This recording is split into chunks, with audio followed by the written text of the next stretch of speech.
Ça va de pair, hein, ça va de pair. L'essentiel que nous, on veut tout simplement renforcer la capacité des parlementaires dans le cadre et également des élus locaux, dans le cadre des financements qui sont adaptés dans le cadre des changements climatiques, mais également de la transition écologique. Et pour nous, parlementaires, en tout cas, c'est très important pour permettre aux parlementaires d'élever, en tout cas, le niveau du débat au niveau de l'hémicycle, surtout par rapport au changement climatique, mais également à la transition écologique. On a vu que récemment, le Sénégal exploite du pétrole et du gaz, mais quand même, la transition écologique devrait en tout cas être accentuée, surtout en utilisant les énergies renouvelables pour permettre à la protection de l'environnement. Et je salue l'initiative du réseau du parlementaire pour la protection de l'environnement, pour permettre le renforcement des capacités des parlementaires. Effectivement, c'est d'ailleurs même l'initiative en tout cas du réseau pour permettre aux parlementaires d'avoir les idées nécessaires pour porter les plaidoyers. C'est-à-dire parce que ça ne sert absolument à rien de voter une loi, mais sans pour qu'il y ait de suivi. Et je pense que nous, en tant que parlementaires, nous avons un rôle à jouer par rapport à cela et on est bien conscients. Et à travers ces renforcements de capacités, ça nous permettra en tout cas d'assurer au mieux le suivi de ces lois pour le bénéfice des populations. Je pense qu'il faut déjà rappeler que le Parlement ou les parlementaires sont un pilier de la gouvernance institutionnelle au niveau national.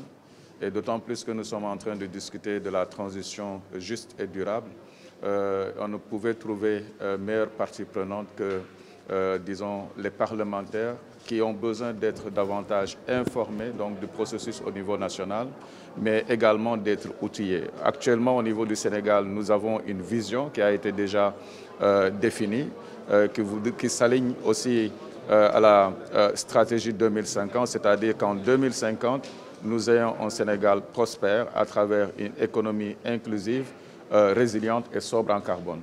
Et cela ne peut se faire aussi sans une citoyenneté qui soit suffisamment informée des questions climatiques, des enjeux au niveau international, mais qui puisse être aussi transformée au niveau national.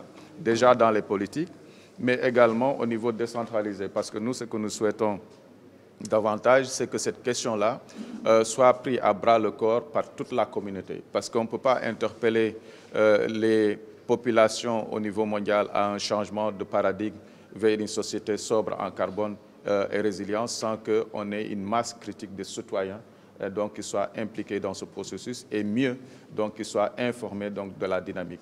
On nous a parlé donc, de la contribution déterminée au niveau national. Nous sommes en train de définir une stratégie à long terme pour la sobriété et la résilience. Et nous pensons que toutes les parties prenantes doivent être impliquées dans ce processus-là.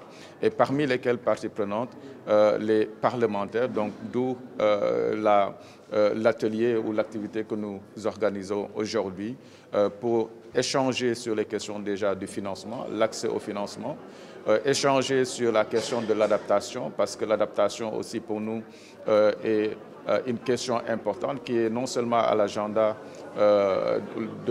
international, donc sur les questions climatiques, mais qui permet aussi de renforcer, nous, la résilience de nos communautés et également la question donc, de la transition. La raison pour laquelle nous voulons cette transition juste, c'est qu'on demande au pays de changer, donc d'avoir des trajectoires donc, sobres en carbone. Le Sénégal s'est inscrit dans cette dynamique parce qu'étant un pays producteur de gaz et de pétrole, et pour les efforts que nous allons faire dans le sens de la réduction des émissions, il est tout à fait juste que la communauté internationale puisse nous accompagner afin qu'on puisse davantage contribuer à ce qui est attendu dans l'objectif de l'accord de Paris, c'est-à-dire de réduire les émissions de gaz à effet de serre, mais de faire en sorte qu'on n'arrive pas à l'élévation du niveau de la température à 1,5 degré, voire à 2 degrés.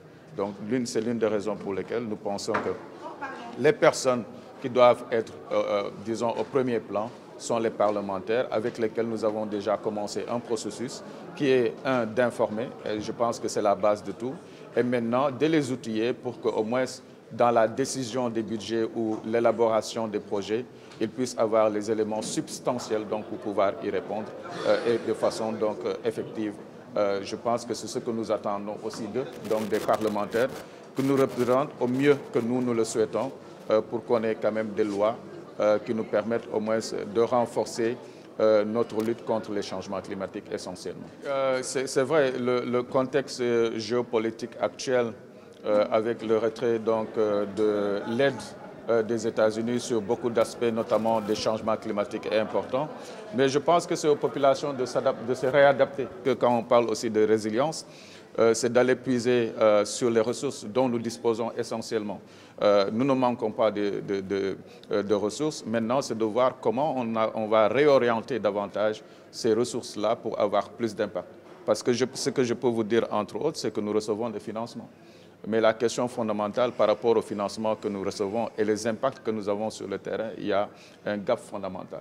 Maintenant, si on utilise de façon beaucoup plus efficiente ces ressources-là et qu'on ait des actions, ce que j'appelle des actions à impact direct, c'est-à-dire aller vers les populations, demander, analyser ou évaluer leurs besoins et répondre à travers, par exemple, des projets de terrain d'accès aux services énergétiques, par exemple, à travers le solaire. Là, ENDA, pour citer cet exemple, est en train d'appuyer les populations, donc pour l'accès au solaire, pour la chaîne de valeur lait. Il y a aussi l'accès à l'irrigation, donc pour renforcer déjà la production céréalière et aussi la production maraîchère. Donc, toutes ces initiatives qui sont en train d'être développées sur le terrain méritent, à mon avis, un certain changement d'échelle.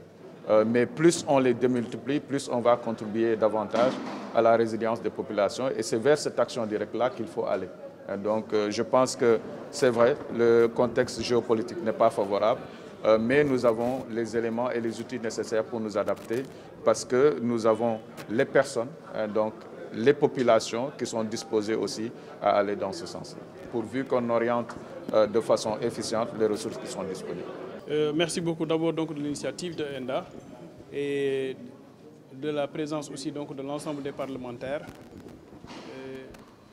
L'année dernière, avec le budget, on avait voté 400 milliards de budget vert. Et le Sénégal aussi donc a un besoin de 2,5 millions d'euros chaque année pour accompagner la transition énergétique. Donc si aujourd'hui ENDA vient pour accompagner les parlementaires, pour former les parlementaires, pour outiller les parlementaires, afin qu'ils puissent jouer le rôle que les populations donc, leur ont donné. Nous sommes preneurs et nous sommes ravis d'être là et d'accompagner ENDA et d'accompagner les parlementaires dans le réseau où on a les anciens ministres, les anciens parlementaires et les parlementaires qui sont à l'Assemblée aujourd'hui. Donc en termes de besoin de financement, comme je l'ai dit tantôt, les 400 milliards déjà votés ne suffisent pas, mais il faudrait aussi que ces 400 milliards-là puissent atteindre les populations, mais les 400 milliards-là puissent aller au-delà des populations, mais porter sur des facteurs débloquants et des facteurs qui vont accompagner la transition énergétique.